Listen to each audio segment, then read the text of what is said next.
Puberty is the front end of menopause. They're exactly the same, except one's coming up and the other one's going down. But during those times, you feel exactly the same because the hormones are just all over the place. And that's when it disrupts metabolism. And so it's disrupting that hormonal balance. But we have the same swings. We have the estrogen that's high, we have the progesterone that's low, which is automatically a problem. That creates a metabolic issue. One of the biggest things with estrogen is estrogen helps control our metabolism. So when we don't have enough estrogen, our metabolism slows down, our insulin increases, and the belly fat gets bigger. And then the more fat cells we have, the more insulin we have, the more metabolic issues we have because there's more fat cells that need to be fed. For some of those young girls already developing PCOS, their cycles are irregular. They're producing more androgens, primarily by the ovaries, but it's because of the higher insulin. I really get worried about these young people that are already overweight, and we're seeing at 8, 9, 10 years old, and they're really obese because they're going to have problems producing hormones appropriately. Their bodies are already making too much insulin. They're not making as much estrogen. They're making too much testosterone. That's going to throw everything off and set them up for a problem for the rest of their lives. What can a woman do?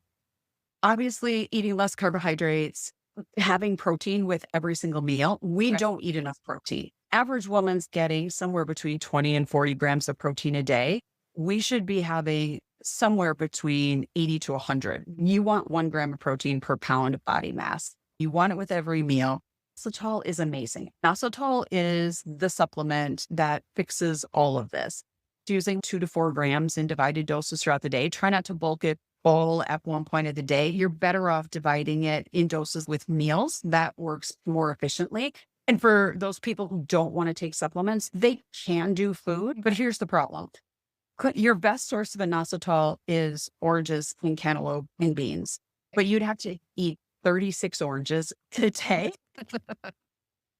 or an entire cantaloupe. Beans are better sources because you could do 2 cups of beans a day, get all the inositol that you need. But literally, you could take inositol your entire life. If you were born a child to a mother who had diabetes, we already know there's going to be a significant increased risk of that baby developing diabetes as that child ages, partially because of what was damaged in womb, the genetics that were changed, the liver that was affected. So inositol is safe to use during pregnancy. You can use it starting young. If I had somebody that I knew was born to a mom with diabetes and they were already a little overweight and say they were 15, I would start them on inositol right away and start them on a protocol so that could potentially prevent them from ever getting metabolic disease in the first place. It helps a little bit with sugar control, but more with that insulin sensitivity. The other thing that we would usually look at for women is omega-3s. 3 ounces of fatty fish a day. You could do 2 to 3 grams a day is what you're looking for.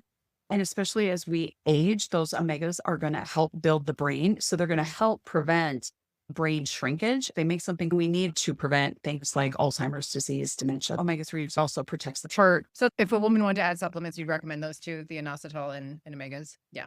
That's what I would start with as a baseline. If you have burnt out adrenals, you don't really have much cortisol left, you're running in that fight or flight. We want to use things like rhodiola and ashwagandha. Those are great herbs to help support the adrenal glands. Everybody thinks they have high cortisol and that's why they have the belly fat because they've read so much about that. I can honestly say I probably see maybe 1 in 20 people that actually have high cortisol. Everybody else is low cortisol, even though they have the belly fat.